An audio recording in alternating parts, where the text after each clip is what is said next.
UP का draft voter list जारी कर दिया गया है। यूपी में वोटर लिस्ट से यहाँ 2,89,00,000 नाम काटे गए हैं। जी हाँ, यूपी में एसआईआर के बाद अब 12,55,00,000 वोटर रह गए हैं। और यहाँ पर जो मुख्य जानकारी साझा की गई है वो आपको बताते हैं। सबसे पहले एसआईआर से पहले 15,44,30,000 वोटर थे और अब 12,55,00,000 से ज्यादा वोटर हैं।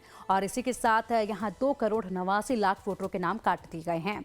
और बता दें कि सबसे महत्वपूर्ण जानकारी जो इस दौरान साझा की गई है उसमें यह है कि 18.70% लोगों के हस्ताक्षर नहीं आए हैं।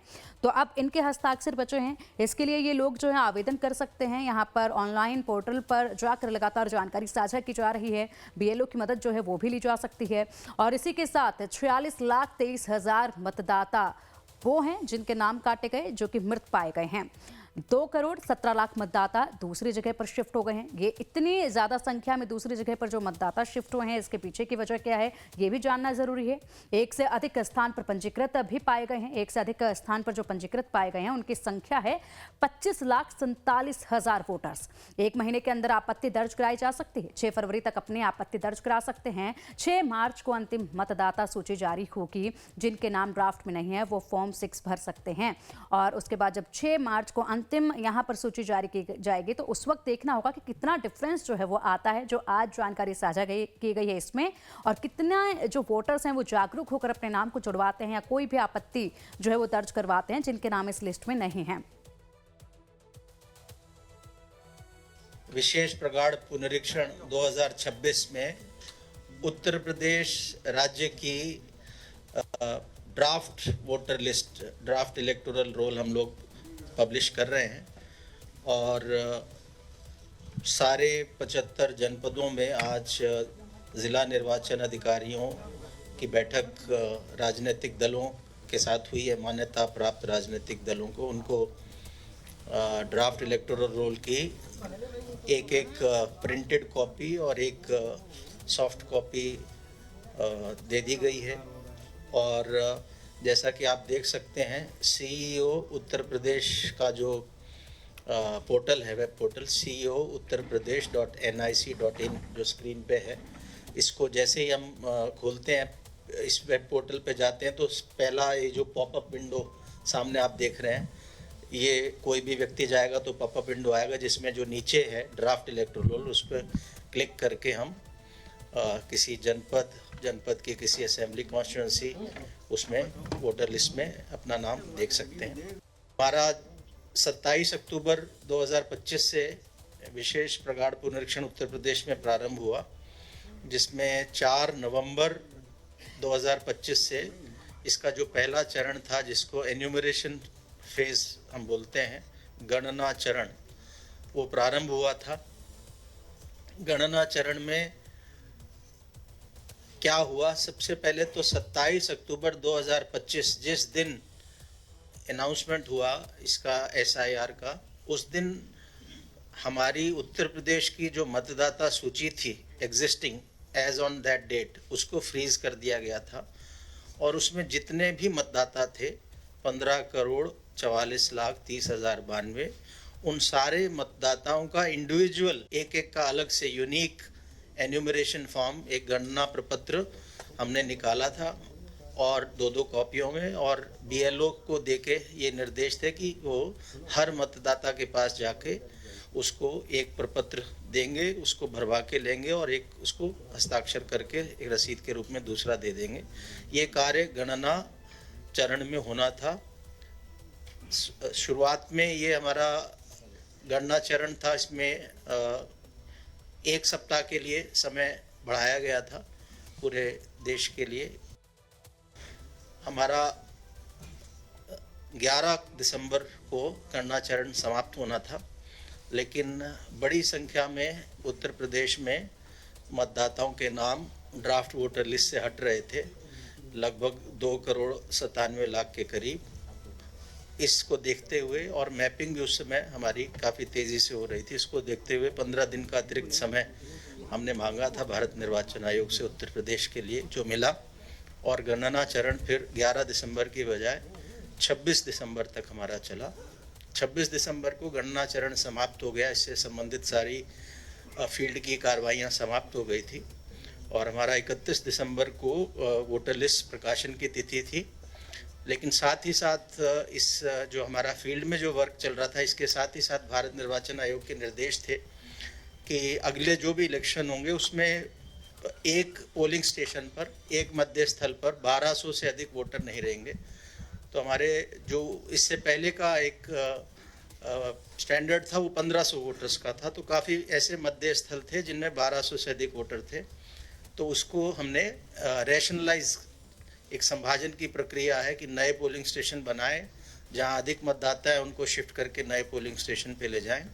इस प्रक्रिया में 15,030 नए मतदेय स्थल उत्तर प्रदेश में बने।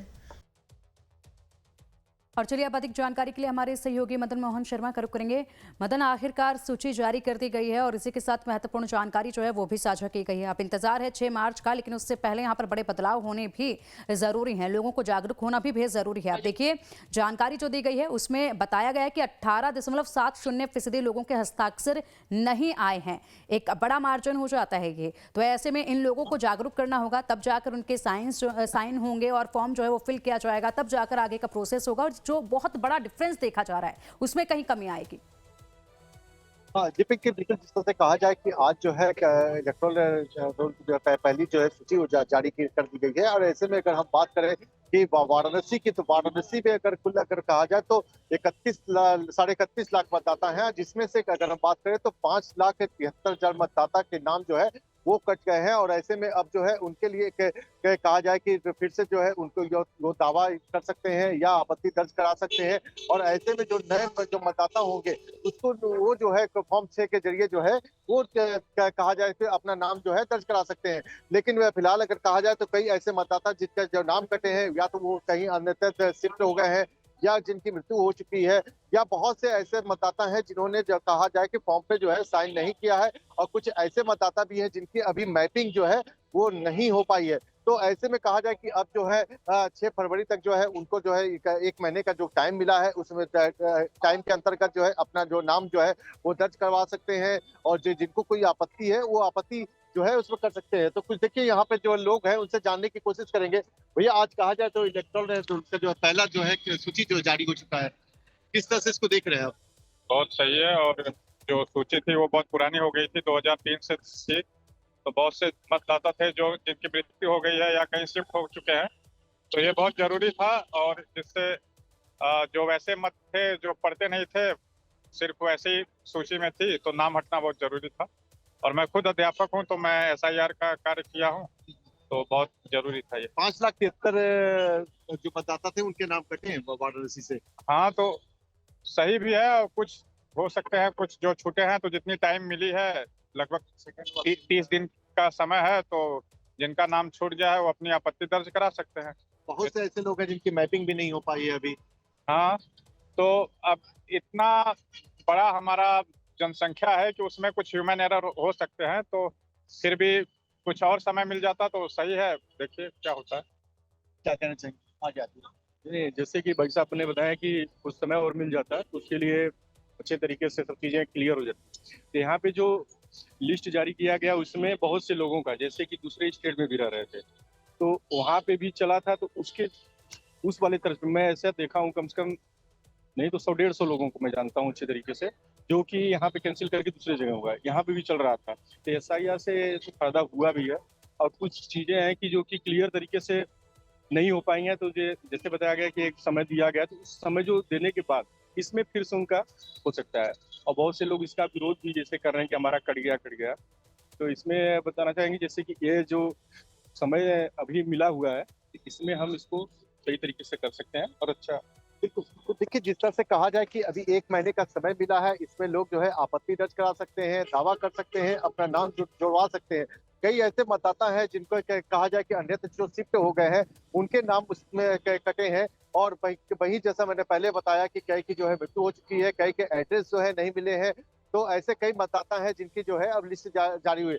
आज पहला कहा जाए कि लिस्ट है और 6 मार्च को जब ये फाइनल लिस्ट होगा तो इसमें ये आंकड़ा सामने आएगा कि अभी तक जो है कुल कितने मतदाता जो है शुरू गए। हालांकि इस पे भी जो है राजनीति जो है शुरू हो गई है। तमाम दल जो है अपने अपने तरफ से जो है कहा जाए कि दावे कर रहे हैं। जिस तरह से कहा जाए लगातार जो सवाल उठाए जा रहे थे वो सवाल उठाए जा रहे हैं। तो फिलहाल अगर कहा जाए कि जिस तरह से निर्वाचन आयोग ने कहा है कि जिनके भी जो भी मतदाता छूट गए हैं वो के नाम जो है वो जोड़े जा सकते हैं, लेकिन कुछ डॉक्यूमेंट्स जो है उनको साथ में लाने होंगे। जिस डॉक्यूमेंट्स को जारी किया गया है उसके साथ ही साथ जो है हेल्पलाइन नंबर भी जारी किया गया है कि उसमें जो है वो चेक कर सकते हैं। तो फिलहाल कहा जाए कि 6 फरवरी तक जो है ये कार्य चलेगा और उसी के अंतर्गत आकर के जो है मतदाता अपने नामों को जुड़वा बिल्कुल सकते हैं। मदन, जो और आपत्ति साथ दर्ज ही करा साथ सकते हैं। लोगों जी। को जागरूक करना इस दौरान काफी ज्यादा महत्वपूर्ण होगा, क्योंकि लोग जागरूक होंगे तभी जाकर वो अपने नाम को चेक करेंगे इस सूची में, और उसके बाद अगर उनका नाम नहीं पाया जाता है तो तभी जाकर वो आगे की कार्रवाई जो है वो अमल में ला पाएंगे।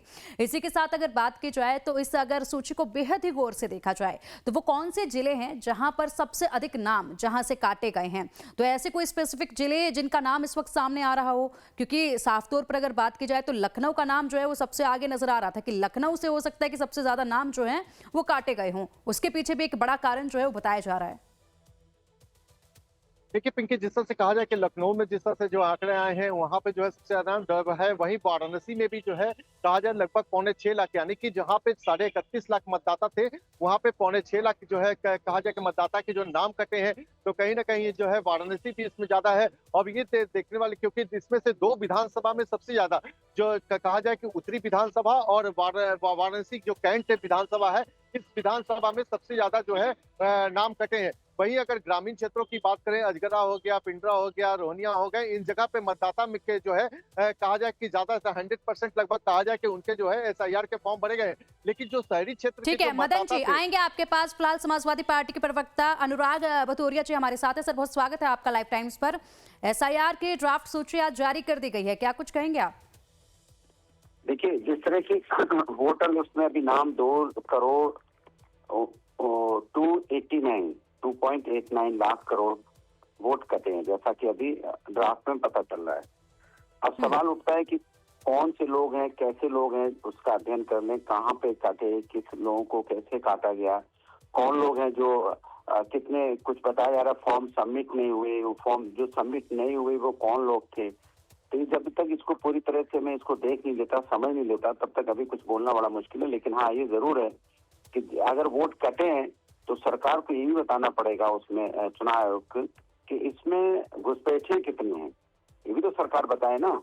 जो इन वोटों में कौन लोग थे जो इस देश के नागरिक नहीं है, वो जानना बहुत जरूरी है। क्योंकि सरकार और चुनाव आयोग इसी बात पे ज्यादा जोर मारता था कि घुसपैठी है, घुसपैठी। अब कितने घुसपैठी इसमें हैं ये भी पता लगाना जरूरी है। सरकार ये भी चुनाव को बताना चाहिए कि इसमें घुसपैठी। लेकिन अनुराग जी, ये कोई फाइनल सूची नहीं है, क्योंकि अभी तो बहुत वक्त है। 6 मार्च को जो है अंतिम सूची जारी की जाएगी। उससे पहले बहुत से ऐसे लोग हैं जिनको भी आपत्ति जतानी है, इसी के साथ अपना नाम भी जुड़वाना है, क्योंकि बहुत सारे लोग ऐसे भी जिनके हस्ताक्षर हुए ही नहीं है। मृत पाए गए जो मतदाता हैं उनकी संख्या भी बहुत ज्यादा है, जो दूसरी जगह शिफ्ट हो गए हैं उनकी संख्या भी बहुत ज्यादा बताई गई है। तो वही तो मैं आपसे कह रहा हूँ कि अभी चूंकि ये चूंकि जब फाइनल सूची आ जाए या अभी कौन नाम कैसे कटे इस पे चर्चा हो जाए तभी तो आपको बता पाएंगे ना कि क्या हुआ है। लेकिन हाँ, इतना तो उनको पता चल गया होगा कि इसमें घुसपैठिए कितने हैं, इतना तो पता चल गया होगा। घुसपैठिए तो पता ही चल जाते हैं ना, इसमें वो तो नहीं छुपते हैं। तो उसके बारे में तो चुनाव आयोग बता ही दे आज कि कितने घुसपैठिए इसमें पाए गए। भाई सवाल तो घुसपैठिए पे था सारा, घुसपैठिए आ गए हैं। तो इनमें 2.90 करोड़ में कितने घुसपैठिए पाए गए हैं, इतना तो बताना जरूरी था।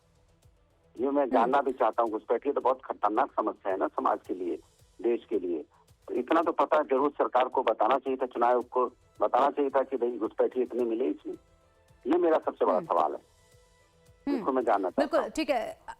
तो आप कह रहे हैं कि घुसपैठियों की जानकारी जो है दी जानी चाहिए। हो सकता है कि अंतिम सूची जब जारी की जाए तो उस वक्त घुसपैठियों को लेकर भी जानकारी दी जाए कि देखिए इतनी आपत्तियां आई हैं, इतने नाम दोबारा से जो हैं वो जोड़े गए हैं, इसके बाद जो ये संख्या बच जाती है, इतना मार्जिन जो बच जाता है, उनको लेकर क्या पता तफ्तीश जो है उस वक्त पर की जाए, तब जाकर शायद ये तस्वीर साफ हो जाए। अगर आपका अनुमान अगर आपका अनुमान माने तो आपकी नजर में क्या संख्या हो सकती है? ये मेरा अनुमान क्यों मानोगे? मैं तो सरकार से पूछ रहा हूँ भाई, कमाल है।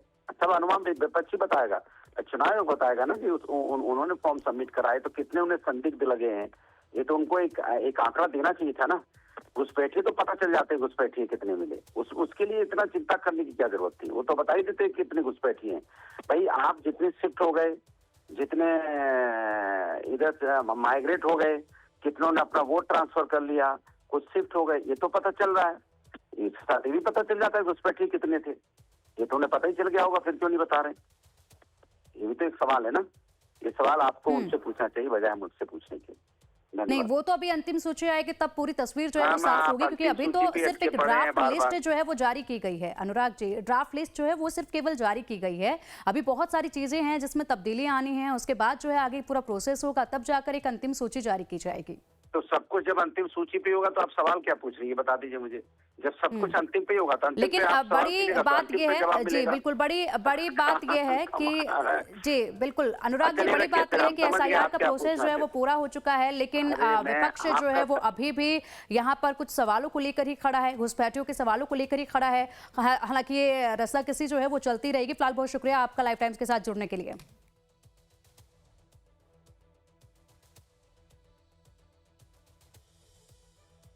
और चलिए अब हमारे साथ मोहसिन रजा जी जुड़ गए हैं, भारतीय जनता पार्टी से नेता हैं। सर बहुत स्वागत है आपका लाइव टाइम्स पर। सर आज एक ड्राफ्ट लिस्ट जो है वो जारी कर दी गई है जिसमें बहुत सारी तस्वीरें साफ कर दी गई हैं। हालांकि बड़े बदलाव अभी इसमें होने हैं, अंतिम सूची जारी होनी अभी बाकी है। लेकिन समाजवादी पार्टी के प्रवक्ता से अभी हम बात कर रहे थे, उनकी तरफ से कहा जा रहा है कि घुसपैठिए कितने हैं ये तो अंदाजा हो ही गया होगा, तो घुसपैठियों की संख्या भी बता दीजिए। देखिए, परेशान वही लोग हो रहे हैं जिन्होंने दुरुपयोग किया था अपने समय पर, और इसमें खास करके एसआईआर देश हित में है, जनहित में है, आम इंसान के हित में है, प्रदेशवासियों और देशवासियों के हित में है, और बड़ी पारदर्शी तरीके से सारा कुछ किया गया है।